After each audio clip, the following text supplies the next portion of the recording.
বাংলার বুকেও ইসলাম বিজয়ী হোক, আপনারা চান তো ইনশাআল্লাহ? ইসলাম বিজয়ী হচ্ছে না কেন?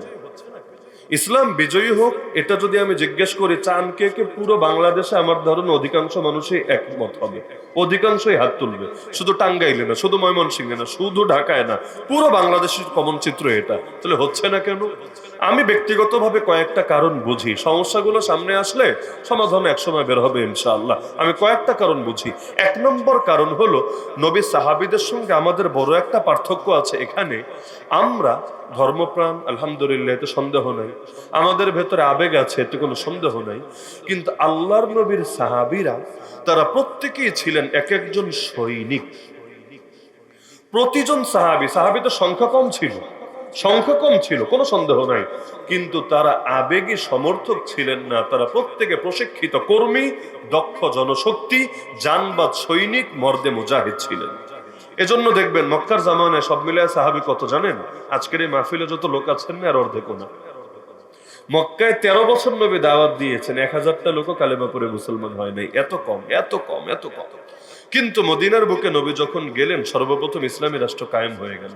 বলবেন না মদিনায় মনে হয় সবাই মুসলমান ছিল না? তাও না। মদিনায় সবাই মুসলমান ছিল এটা পাগলও তো বলবে না। মদিনায় প্রচুর ইহুদি ছিল, ইহুদিদের তিনটা গোত্র ছিল, বনু নাজির, বনু কুরাইজা, বনু কাইনুকা।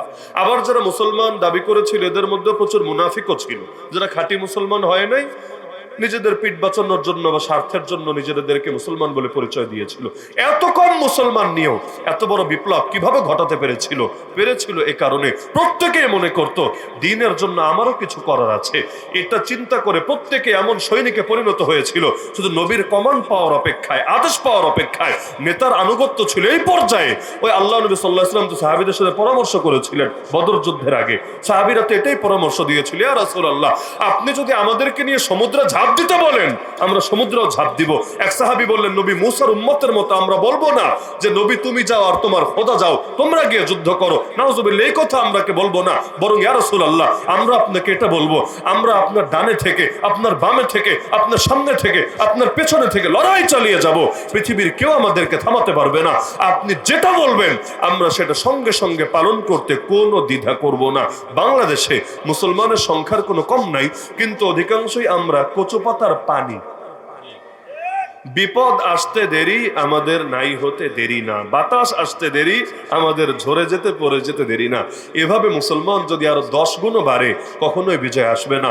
বরং প্রত্যেকেই এক একটা এমন জানবাজ মুজাহিদ হতে হবে। ভাবতে হবে ইসলাম রক্ষার দায়িত্ব শুধু হুজুর দেন না, ইসলাম রক্ষার দায়িত্ব শুধু হাফেজ মাওলানা দেন না, ইসলাম রক্ষার দায়িত্ব শুধু অমুক দল আর তমুক দলের না। ইসলাম রক্ষার দায়িত্ব আমার, ইসলাম রক্ষার দায়িত্ব তোমার, ইসলাম রক্ষার দায়িত্ব সকলের। মূলত ইসলামকে রক্ষা করবেন আল্লাহ।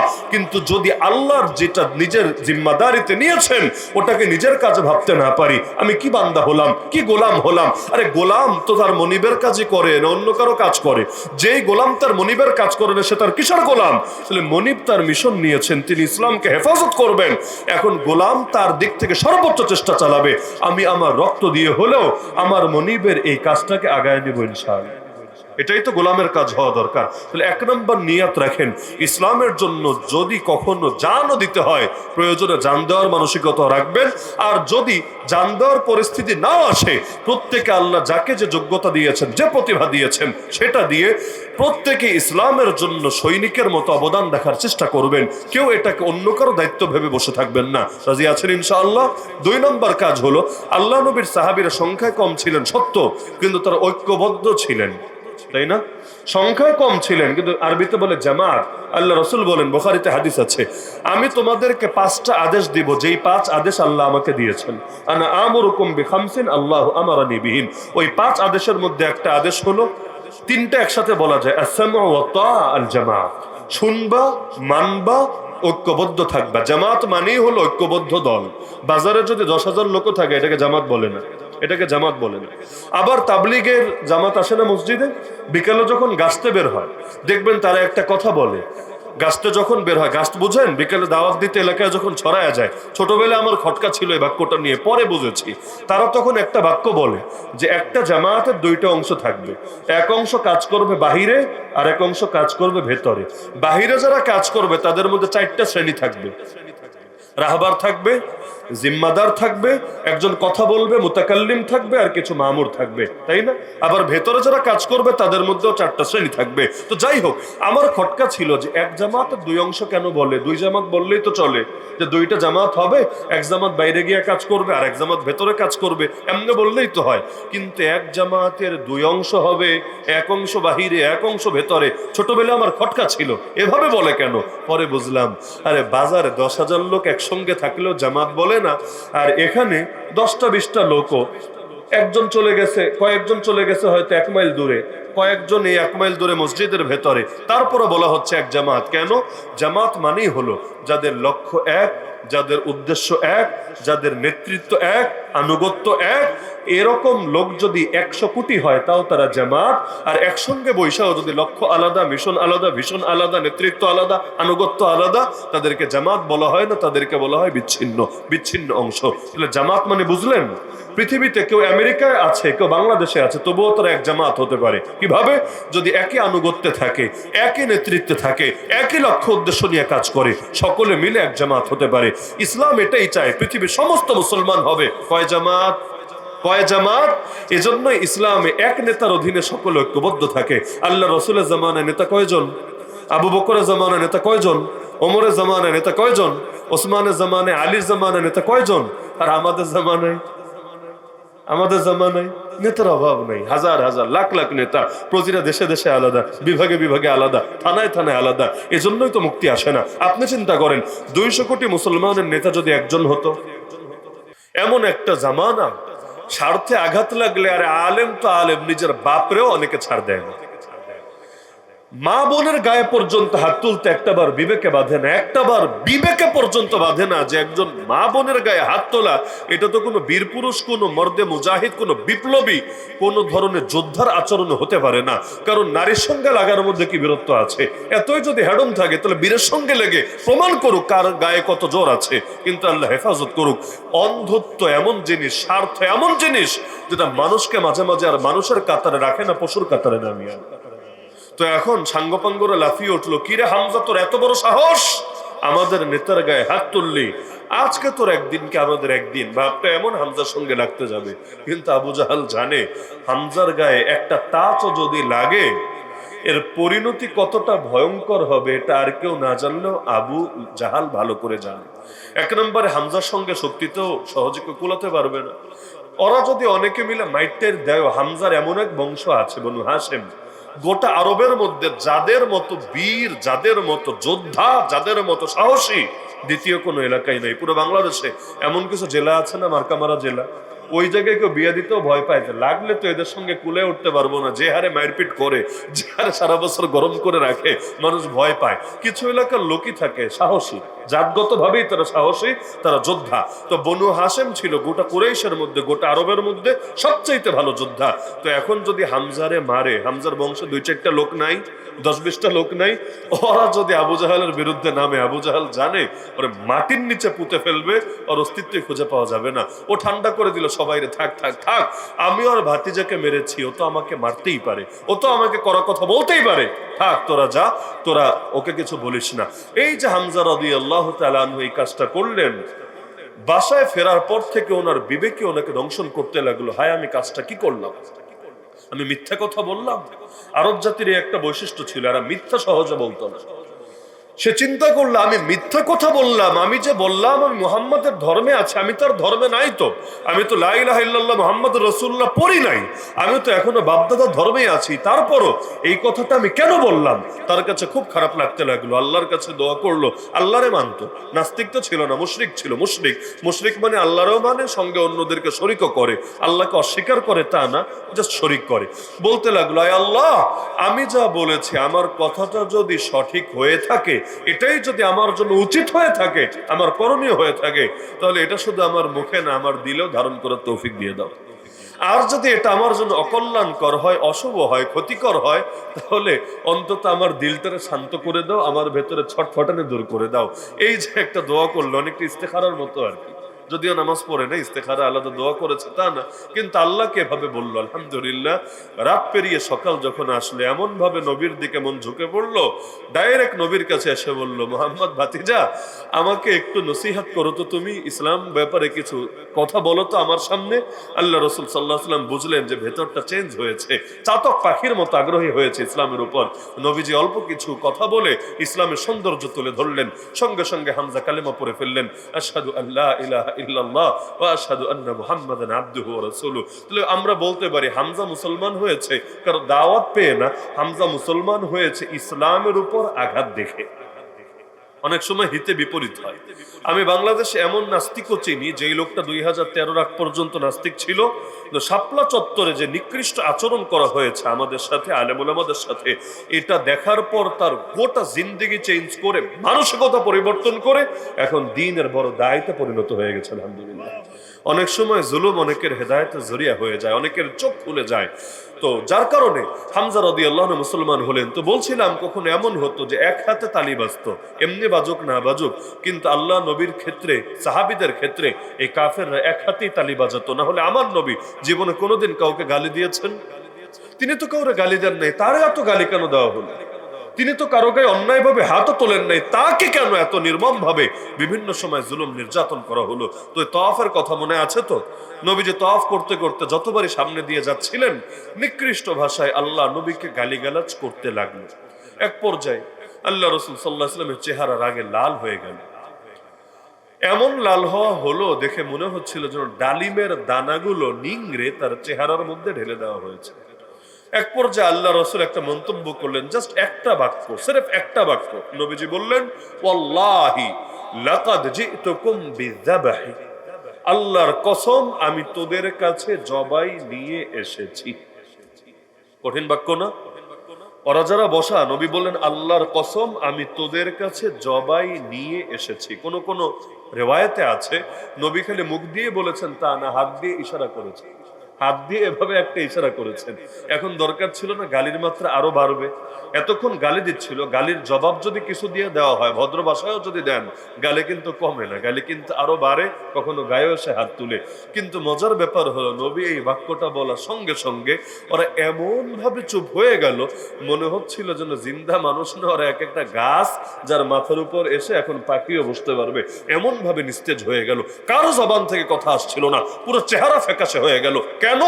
ওরা গালি দিত, ওরা জুলুম করত, ওরা নির্যাতন করত, কিন্তু ওরা জানতো মুহাম্মদ সাল্লাল্লাহু আলাইহি ওয়াসাল্লামের জবান থেকে যা বের হয় সেটা কখনো ভুল হয় না।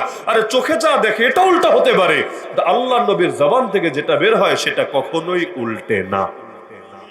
সবার বুঝতে আর বাকি নাই। কথা যেহেতু বলে ফেলেছেন, ওদের সব কয়টার কপালেই জবাই আছে।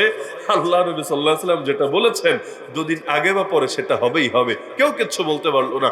অবশেষে ওদের বয়স্ক একজন এসে নবীজির পিঠে হাত বুলিয়ে বলল, শোনো ভাতিজা, এরা তো সবাই তোমার এলাকার মুরব্বী, এলাকার নেতা, কুরাইশের সর্দার, থাক তুমি মনে কষ্ট রেখো না, তুমি চলে যাও। ওই দিন আর কিচ্ছু তারা এর বাইরে বলতে পারলো না, নবী চলে গেলেন। পরের দিন যখন আবার তওয়াফ করতে এসেছিলেন, নবীকে তারা পিটিয়েছে, মারতে মারতে রক্তাক্ত করে ফেলেছে। কিন্তু যেই দিনের কথা, ওই দিন মারবে দূরের কথা, আল্লাহ নবী কথা বলার পর জবান থেকে কোনো আওয়াজ পর্যন্ত বের করতে পারে নাই। মজার বিষয়, যেই সাহাবী হাদিসটা বর্ণনা করেছেন তিনি বলেন, আল্লাহর কসম করে বলছি, লাকাদ রাআইতুহুম সারআ ফি কালিবি বাদরিন, বদর যুদ্ধ শেষ হওয়ার পরে লাশগুলো 70টা লাশ নিয়ে ফেলা হয়েছিল একটা কুয়ার ভেতরে। তিনি বলেন, ওই যেই কয়টা লিডার একসঙ্গে বসে নবীরে গালি দিয়েছিল আর নবী ওদেরকে বলেছিলেন যে আমি তোদের কাছে জবাই নিয়ে এসেছি, সাহাবী বলেন ওদের প্রত্যেকটার গলা কাটা অবস্থায় উপর হয়ে আমি বদরের সেই কুয়ার ভেতরে পড়ে থাকতে দেখেছি। তাহলে প্রতিশোধটা নিলেন কে? প্রতিশোধ নিলেন কে? আল্লাহ নিজে। নবীর কিচ্ছু করা লাগে নাই, সাহাবীদের কিচ্ছু করা লাগে নাই। বদরের ময়দানে সাহাবীদের শক্তি ছিল কি? শক্তি ছিলই কি যেটা দিয়ে প্রতিশোধ নেবে? লেকিন আলহামদুলিল্লাহ আল্লাহ নিজেই প্রতিশোধ নিয়েছেন। এজন্য আল্লাহ কোরআনে সূরা আনফালে বলেন, ফালাম তাকতুলুহুম ওয়ালাকিন্নাল্লাহ কাতালাহুম, আরে তোমরা মারো নাই ওদেরকে, আমি আল্লাহ নিজে মেরেছি ওদেরকে। তাহলে ইসলামকে রক্ষা করেন কে? এখন বলবেন আল্লাহ যদি রক্ষা করেন, আল্লাহ যদি হেফাজত করেন, আল্লাহ তো একদিনে বিজয় দিয়ে দিলেই পারেন। এই শক্তি কি আল্লাহর নাই? অবশ্যই আছে। যেই আল্লাহ আগুনের ভেতরে নবী ইব্রাহিম আলাইহিস সালামকে খালি হেফাজতই না, খালি হেফাজতি না, আমি যদি প্রশ্ন করি নবী ইব্রাহিমের জীবনে সবচাইতে শান্তির দিন কোনগুলো ছিল, যারা ইতিহাস পড়েছেন আমার সাথে একমত হবেন, যেই দিনগুলো তিনি আগুনের ভেতরে ছিলেন সেটাই তার জীবনে সবচাইতে শান্তির দিন ছিল।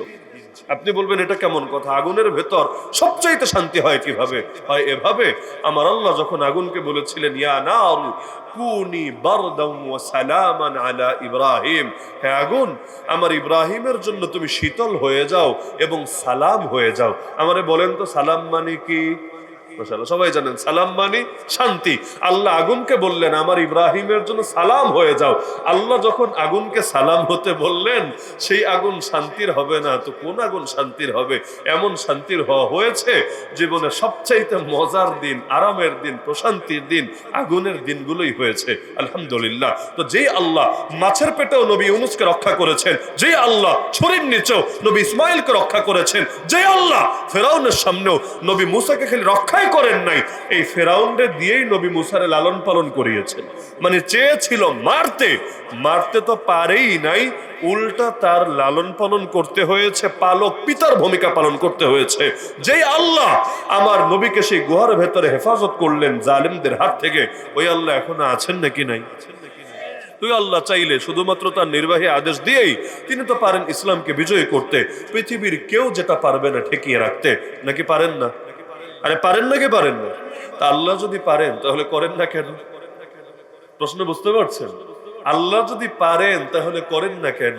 আর কত মাইর খাবো, আর কত রক্ত ঝরাবো, আর কত কষ্ট করব, আর কত মা বোনের ইজ্জত নিয়ে ছিনিমিনি খেলা হবে, আর কত আল্লাহর ঘরকে শহীদ করা হবে, আর কত মুসলমানদের এলাকা পর্যন্ত কাফেরদের দখলে চলে যাবে, এমনকি প্রথম কেবলাটা পর্যন্ত অন্যদের হাতে।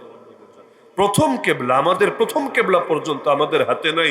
70 বছরের বেশি সময় ধরে অন্যদের জুলুমের অধীনে থাকতে হচ্ছে সেই অঞ্চলের মানুষদেরকে। তা আমার আল্লাহ চাইলে আগামীকাল ভোর হওয়ার আগেই এই চিত্র সম্পূর্ণ পাল্টে দিতে পারেন নাকি পারেন না? অবশ্যই পারেন। আমার আল্লাহর কুদরতের কোনো সীমা পরিসীমা নাই। আল্লাহ যা চান তাই পারেন, যে কোনো সময় যে কোনো ভাবে পারেন। তাহলে করেন না কেন? এটা বলার জন্যই এত লম্বা আলোচনা। করেন না এই কারণে, এক হলো আল্লাহর ক্ষমতা বা কুদরত, আর এক হলো আল্লাহর সুন্নত বা সিস্টেম এবং শৃঙ্খলা বানিয়েছেন একভাবে। আর পারেন তো তিনি সবকিছুই। বাপমা ছাড়া আল্লাহ বাচ্চা পাঠাতে পারেন নাকি পারেন না? নবী আদমের বাপের নাম কি? নবী আদমের মায়ের নাম কি? নবী ঈসা আলাইহিস সালামের বাপের নাম কি? আল্লাহ চাইলে তো সবাইরে এভাবে পাঠাতে পারেন, কোনো ব্যাপার না, কোনো ব্যাপার না। লেকিন আমার আল্লাহ দুনিয়াটাকে একটা সিস্টেমের অধীনে সাজিয়েছেন। সূর্য ডেলি পূর্ব দিক থেকে কেন ওঠে? মাঝে মাঝে পশ্চিম, উত্তর, দক্ষিণ থেকে কেন ওঠে না? হ্যাঁ, পশ্চিম দিক থেকে উঠবে, একদিন উঠবে। যেদিন উঠবে কারো তওবা আর কবুল হবে না, সেটা হবে কিয়ামতের বড় নিদর্শন। তাহলে দেখা যাচ্ছে আল্লাহ যে একটা সিস্টেমের অধীনে সাজিয়েছেন। তা আমার আল্লাহ সিস্টেম বানিয়েছেন, বান্দা রক্ত ঝরাবে আল্লাহর দ্বীনের জন্য, কষ্ট করবে আল্লাহর দ্বীনের জন্য, মেহনত মুজাহাদা করবে আল্লাহর দ্বীনের জন্য। আল্লাহ এরপরে ইসলামকে বিজয়ী করবেন, যাতে করে সেই বান্দাগুলো দামি হতে পারে এর বিনিময়ে আল্লাহর কাছে। আল্লাহ যদি তার আদেশেই সব করে দেন, আমার আপনার দাম বাড়বে কিভাবে? আল্লাহ তো পারবেনই। আল্লাহ তো ফেরেশতা দিয়েও সব ঘটিয়ে দিতে পারেন, পারেন না? একটা ফেরেশতা পাঠালেই এই দুনিয়ার আমেরিকা বলেন, ইসরায়েল বলেন, ইন্ডিয়া বলেন, যত জালেম আছে সবগুলো শায়েস্তা করতে 1 সেকেন্ডও লাগবে না। এক জিবরিল আমিনের ডানাই আছে 600টা। কয়টা? এর মধ্যে এক একটা ডানা এত বড় বড়, যদি খুলে দেন আসমান আর জমিনের মধ্যে 1 ইঞ্চি ফাঁকা জায়গাও থাকবে না। ওই এক ডানার এক কোনা দিয়ে যদি তিনি একটা নাড়া দেন, একটা নাড়া, আর কিচ্ছু লাগবে না, গোটা জমিন খালি হতেও 1 সেকেন্ড লাগবে না। তাহলে আমার আল্লাহ চাইলে তো পারেন, তো নির্বাহী আদেশেই যদি সব করেন, আমার আপনার দাম বাড়বে কিভাবে? এই যে দ্বীনের কথা বলছি, দ্বীনের পথে চলছি, দ্বীনের কথা বলতে গিয়ে, দ্বীনের পথে চলতে গিয়ে কখনো হাতে হাত করা পড়তে হচ্ছে, কখনো রক্ত ঝরাতে হচ্ছে, কখনো জেলে যেতে হচ্ছে, কখনো ঘাম ঝরাতে হচ্ছে, কখনো ধুলোবালি গায়ে লাগছে, কখনো হুমকি ধমকি দিয়ে পথ চলতে হচ্ছে, কখনো হামলা মামলা হচ্ছে। এগুলো কি আপনার ধারণা মিজানে নেকের পাল্লায় মাপা হবে না? এগুলো আপনার কি ধারণা কিরামান কাতিবিন আমলের ডায়েরিতে লিখে রাখছে না? সব লেখা হচ্ছে। আরে নামাজ পড়লে যেমনি ভাবে সব হয়, জিকির করলে যেমনি ভাবে সব হয়, আল্লাহর দ্বীনের পথে চলতে গিয়ে গালি খেলে, আঘাত খেলে, মায়ের খেলে সব এর চাইতে কম হয় না, কখনো আরো বেশি হয়। জিকির করলে খালি জিকিরের সওয়াব খাবো, জিকিরের সওয়াব পাবো, কিন্তু দ্বীনের কথা বলতে গিয়ে যদি গালি খাই, কোন নবী গালি খায়নি আমারে বলেন না? গালি খেলে আপনি সবরের সওয়াব পাবেন, ইস্তেকামতের সওয়াব পাবেন, কত ধরনের সওয়াব আল্লাহ আপনার আমল নামায় যুক্ত করে দিবেন। এমনকি নবীর একটা হাদিসের মধ্যে আছে, মুসলমান যে আমল নিয়মিত করে, মনে করেন একজন মুরব্বী ডেইলি তাহাজ্জুদ পড়ে, হঠাৎ করে এমন জ্বর আসলো, রাত্রে আর উঠে তাহাজ্জুদ পড়ার শক্তি নেই, আবার যখন সুস্থ হবে পড়বে, নিয়ত তার ভেতরে আছে, শরীরে কুলাচ্ছে না, এজন্য 2 দিন 3 দিন জ্বরের দিন তিনি তাহাজ্জুদ পড়তে পারলেন না। হাদিস দ্বারা প্রমাণিত, যেই কয়দিন তিনি দিল তো প্রস্তুত আছে কিন্তু কোন অপারগতার কারণে পারেন নাই, আল্লাহ ওই দিনের আমল নামাগুলো তাকে দিয়ে তার আমল নামায় লিখে আমলগুলো যুক্ত করে দিবেন। এমনকি মজার বিষয়, জান্নাতে আপনারা কয় বছর থাকতে চান বলেন? কয় বছর? অনেকে জবাব খুঁজে পাচ্ছে না। কয় বছর থাকতে চান? চিরকাল থাকতে চান নাকি বের হতে চান কয়েক বছর পর পর? গণতান্ত্রিক নির্বাচনের মতো যে 5 বছর পর পর পাল্টায় আমি 5 বছর জান্নাতে থাকবো, আরেকজন দুনিয়ায় থাকবে, আবার আমি দুনিয়ায় আসবো, সে জান্নাতে যাবে, এমন ব্যাপার স্যাপার আছে নাকি? তো জান্নাতে যে চিরকাল থাকতে চান, চিরকালের আমল আছে? কিভাবে চিরকালের আমল থাকবে? আমল আর কয়দিনই করবো? হায়াত যদি 60 বছর হয়, আমল আর কয়দিনের হবে? হায়াত যদি 70 বছর হয়, আমল আর কয়দিনের হবে? তাও ধরলাম, জন্মের দিন থেকে আমল শুরু করলেন, মরার দিন পর্যন্ত লাগাতার আমল করলেন, প্রতিটা সেকেন্ডে আমল করলেন, কিন্তু 60 বছরের বিনিময়ে যদি 10 গুণও দেন, তাহলে 600 বছর পর তো আপনারা বের করে দেওয়া দরকার। যদি 700 গুণও দেন, তাহলে 700-রও তো একটা শেষ আছে, এরপরে তো আপনারা বের করে দেওয়া দরকার। যদি 1,00,000 কোটি গুণ দেন, 1,00,000 কোটিরও তো শেষ আছে, এরপর তো আপনারা জান্নাত থেকে ঘাড় ধাক্কা দিয়ে বের করে দেওয়া দরকার। কিন্তু আপনারা জানেন যে আল্লাহ একবার যদি আপনাকে জান্নাতে নেন, আর কোনোদিনও বের করবেন না। কি বুঝলেন এখান থেকে? আমি এটাই বুঝলাম, আপনারা ভিন্ন কিছু বুঝলে আমারে বইলেন। আমি এটাই বুঝলাম, 60 বছর পর যদি আমি মরলাম, 70 বছর পর মরলাম, 80 বছর পর মরলাম, ময়রা যখন গেলাম, এখন আর মসজিদে গিয়ে নামাজ পড়বো কিভাবে? ময়রা যখন গেলাম আমার হজ করবো কিভাবে? ময়রা যখন গেলাম কোরবানি দেবো কিভাবে? লেকিন যদি বেঁচে থাকতাম, আমার দিলের নিয়ত কি ছিল? আমি নামাজ পড়তাম না ছেড়ে দিতাম? আমি রোজা রাখতাম না রোজা বাদ দিতাম? আমি হজ করতাম নাকি হজ ছেড়ে দিতাম? দিলের নিয়ত এটাই ছিল। আল্লাহ যদি 100 বছরও রাখেন, আমার সাধ্য অনুসারে আমল চালাতাম। আল্লাহ যদি 1000 বছরও রাখেন, সাধ্য অনুসারে আমল চালাতাম। আল্লাহ দিলটা দেখেন, দিল। এজন্য 60 বছরে যদিও মরলেন, কিন্তু আল্লাহ আমলের দরজার বন্ধ করেন না। আল্লাহ আমলের সিলসিলাও জারি রাখেন, সওয়াবের সিলসিলাও জান্নাতে জারি রাখেন। কেউ যদি বলেন না হুজুর, এই ব্যাখ্যার দরকার নাই, আল্লাহ সওয়াব অনেক গুণ বাড়ায় দেয়, সেই হিসাবে আল্লাহ জান্নাতে চিরকাল আমাদের রাখবেন। আমি বললাম, হ্যাঁ, সওয়াব আল্লাহ অনেক গুণ বাড়ায় দেয়, ঠিক আছে, গুনাহ তো আর বাড়ায় না। যেমন আপনারা জানেন, নেক আমল একটা করলে নেকি হয় অন্তত 10টা, কিন্তু গুনাহ একটা করলে নেকি, গুনাহ একটাই, গুনাহ কিন্তু 10টা না, গুনাহ 2টাও না। আল্লাহ গুনাহ বাড়ায় না, বরঞ্চ নেক আমলের ক্ষেত্রে অন্তত 10 গুণ বাড়ায় দেয়। তো যদি বলেন নেক আমল বাড়ায় দেয়, সেই হিসাবে জান্নাতে অনেক কাল থাকবো, তাহলে জাহান্নামীদের বেলায় কি বলবেন? দরকার তো এটা, 60 বছর গুনাহ করেছে, কুফর করেছে, শিরিক করেছে, জান্নাতে জাহান্নামে 60 বছর থাকবে, এরপর আল্লাহ বের করে আনবেন। কিন্তু আপনারা কি বলেন, জাহান্নামে 60 বছর থাকবে না অনন্তকাল থাকবে? কাফের, মুশরিক, নাস্তিক, বেঈমান যারা জাহান্নামে যাবে, 60 বছর না অনন্তকাল? কেন অনন্তকাল? কেন অনন্তকাল? কেন 60 বছর পর ওরে বের করে আনবেন না কেন? এজন্যই, কারণ ওর চেইন যেটা চলছিল, ও গুনাহ যেভাবে চালাচ্ছিল, যদিও ও সুযোগ পায় নাই বলে গুনাহ আর কন্টিনিউ করতে পারে নাই, কিন্তু ওর চেইনটারে আল্লাহ ঠিকই জারি ধরে নিয়েছেন, এবং ওর দিল অনুসারে আল্লাহ ওর শাস্তিটাও লাগাতার লাগাতার লাগাতার দিয়ে যাবেন। তাহলে জান্নাতে চিরকাল থাকার ইচ্ছা আছে তো আলহামদুলিল্লাহ। তো জান্নাতে থাকতে চাইলে আমল তো লাগবে। আরে জীবনে এমন নামাজও নাই যেটা আল্লাহকে দেখানোর মতো, এমন রোজাও নাই যেটা আল্লাহকে দেখানোর মতো, লেকিন দ্বীনের জন্য কিছু কোরবানি যদি দিতে পারি, দ্বীনের জন্য কিছু রক্ত যদি ঝরাতে পারি, দ্বীনের জন্য কিছু মাজলুম যদি হতে পারি, এগুলোই তো হবে আমাদের আখিরাতের সম্বল। এজন্য নবীর সাহাবীদেরকে দেখেন না, কোলের বাচ্চা পর্যন্ত নিয়ে হাজির হয়ে যায় রাসূলের কাছে, ইয়া রাসূলুল্লাহ, আমার বাচ্চাটাকেও নিয়ে যান না যুদ্ধে আপনাদের সাথে। নবী অবাক, আরে মহিলা, এই কোলের বাচ্চা দিয়ে আমি কি করব? যুদ্ধের মাঠে বাচ্চা দিয়ে কি কাজ হবে? যুদ্ধ তো ছেলে খেলার জায়গা না, যুদ্ধ তো হলো লড়াই করার জায়গা। সেই নারী স্পষ্ট বলছে, ইয়া রাসূলুল্লাহ, সব জানি, সব বুঝি, কিন্তু কি করব বলেন? প্রাপ্তবয়স্ক কেউ নাই তো ঘরে। আরে যত প্রাপ্তবয়স্ক পুরুষ ছিল আগেই দিয়েছি, তারা আর জান নিয়ে ফিরে আসে নাই, শহীদ হয়েছে ময়দানে। এখন আমার আছেই শুধু এই বাচ্চাটা, আর আমি তো নারী। ইয়া রাসূলুল্লাহ, আমি বললে তো অনুমতি দেবেন না, আপনি তো যুদ্ধে আমাকে নেবেন না, সুতরাং সম্বল যা ছিল তাই এনে দিলাম আপনার কাছে। ইয়া রাসূলুল্লাহ, খালি হাতে ফিরায় দিয়েন না, নিয়ে নেন বাচ্চাটাকে। যদিও বাচ্চাটা যুদ্ধ করতে পারবে না, লড়াই করতে পারবে না, কিন্তু এতটুকু তো পারবে। আপনার কোন সাহাবীর কোলে যদি দিয়ে রাখেন বাচ্চাকে, আর জালেম যদি আপনার বুকে তীর মারে, আপনার বুকে বর্ষা মারে, সেই সাহাবী ঢাল হিসাবে আমার বাচ্চাটাকে আপনার বুকের সামনে পেতে তো ধরতে পারবে। জালেমের তীর এসে, বর্ষা এসে আমার বাচ্চার বুকটাকে যখন ফোরফোর করে দিয়ে যাবে, আমার বাচ্চার প্রাণের বিনিময় হলো আপনার প্রাণ তো হেফাজতে থাকবে। কাল হাসরের ময়দানে আল্লাহকে গর্ব করে বলতে তো পারবো, আয় আল্লাহ, আমি শহীদের মা, আমার সন্তান তার জান কোরবান করেছে তোমার নবীর হেফাজতের জন্য। আখিরাতের সম্বল কিভাবে বানাতে চাইতো দেখেন, কিভাবে। এক যুদ্ধে আল্লাহ নবীর নিজের আঙ্গুল কেটে গেল, আঙ্গুল থেকে রক্ত গড়িয়ে পড়ছে, বুখারীতে আছে। নবী নিজের আঙ্গুল ধরে বললেন, ওয়াহাল আনতি ইল্লা ইসবাউন দামিতি ওয়া ফি সাবিলিল্লাহি মা লাকিতি।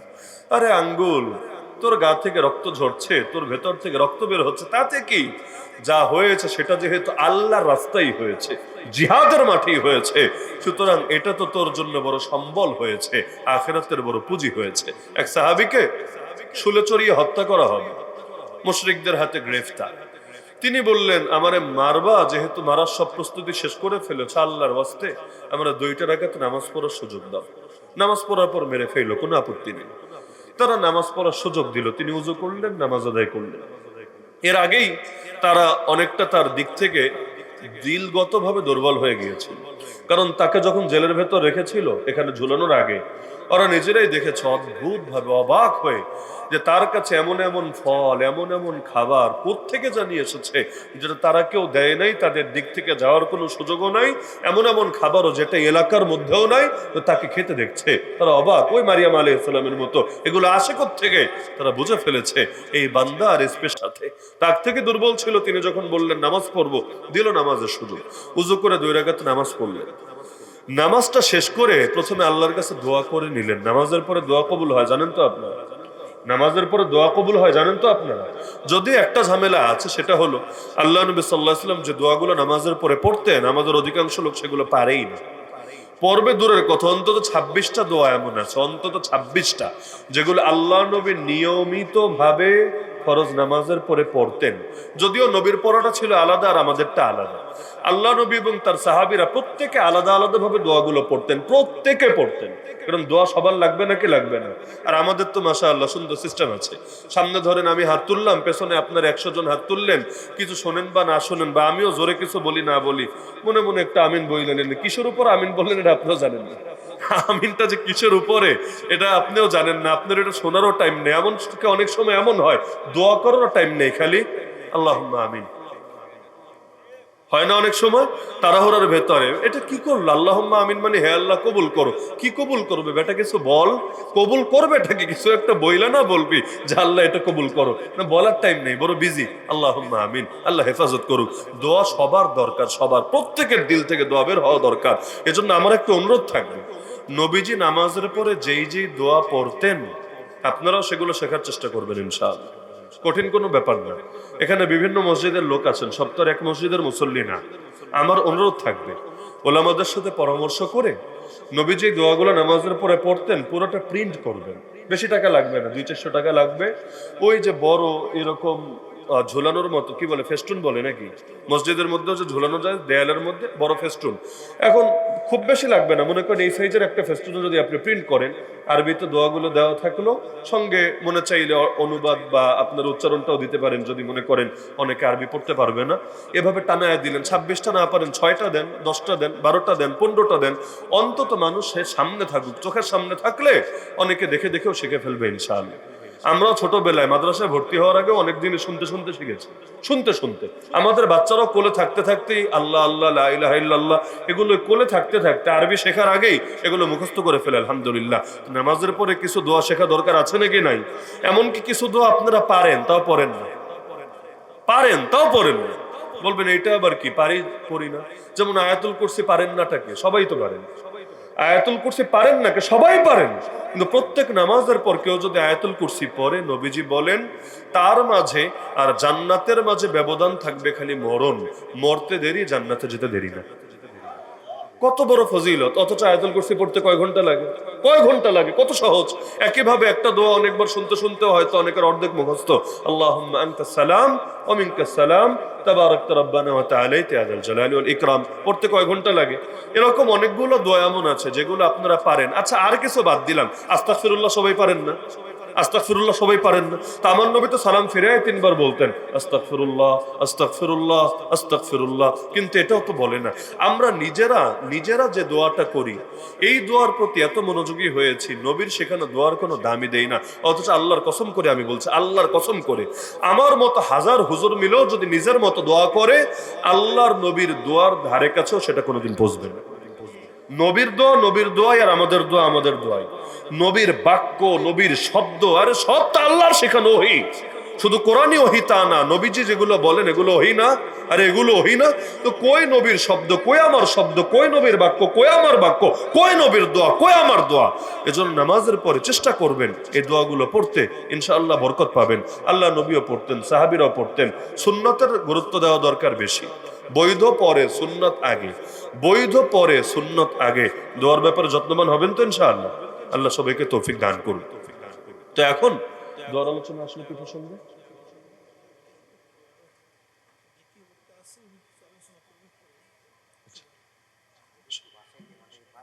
হ্যাঁ, দেন।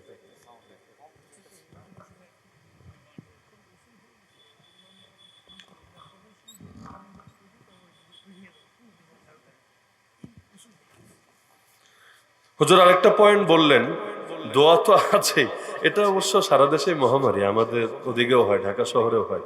জুম্মার সময় দেখেন না কি হারে মুসল্লি আসে, সুন্নত কয়জন পড়ে? সালাম ফিরানোর পর একদম গণহারে বের হতে থাকে না? সুন্নতের গুরুত্বও নাই। এর মধ্যে কেউ কেউ তো আবার এই ফতোয়া প্রচার করে যে জুম্মার আগে পরে নাকি সুন্নতি নাই, এগুলো নাকি হুজুরদের আবিষ্কার, বাস্তবে নাকি নাইও। তাও যদি তোমার মনে হতো যে না আসলে নাইও, তর্কের খাতিরে যদি মানি আসলে নাইও, বেটা মসজিদে একছিলে এসেছ, অন্তত নফল তো পড়তা, তাও তোমার সুযোগ নাই, কোনো কিছুরই সুযোগ নাই। ঢুকবে সবার পরে, বের হবে সবার আগে। আল্লাহ হেফাজত করুক আমাদেরকে এগুলো থেকে। তাহলে নামাজের পরে দোয়ারগুলোর ব্যাপারে একটু শিক্ষা নিয়েন, একটু যত্নবান হয়েন, বিশেষ করে যুবক ভাইয়েরা, আল্লাহ যাদেরকে মেধা দিয়েছেন, বেশি দিন লাগবে না ইনশাআল্লাহ। দোয়াগুলো শিখেন, দিল থেকেও করার চেষ্টা করেন। আল্লাহ সবাইকে তৌফিক দান করুন। তাহলে ইসলাম দিয়েছেন কে? ইসলামকে বিজয় করবেন কে? আল্লাহ। আমরা যদি হতে পারি ওসিলা, কপাল খুলে যাবে ইনশাআল্লাহ। করবেন আল্লাহ, আমরা কিছু না। আরে আমরা তো কিছুই করতে পারি না, কাউরে খাওয়াতেও পারি না, কাউরে বাঁচাতেও পারি না, কাউরে সুস্থতাও দিতে পারি না, কোনো কিছুই আমাদের হাতে না। আমরা তো জাস্ট ওসিলা। ইসলামকে বিজয়ী করবেন আল্লাহ, কিন্তু এতে যদি আমার কিছু অবদান থাকে, কপাল খুলে যাবে ইনশাআল্লাহ। এখন আমি মূল 2-1টা পয়েন্ট বলে আলোচনার ইতি টানবো। মাঝখানে প্রাসঙ্গিক আলোচনায় গিয়ে কথায় ছন্দপতন ঘটেছে। সেটা হলো,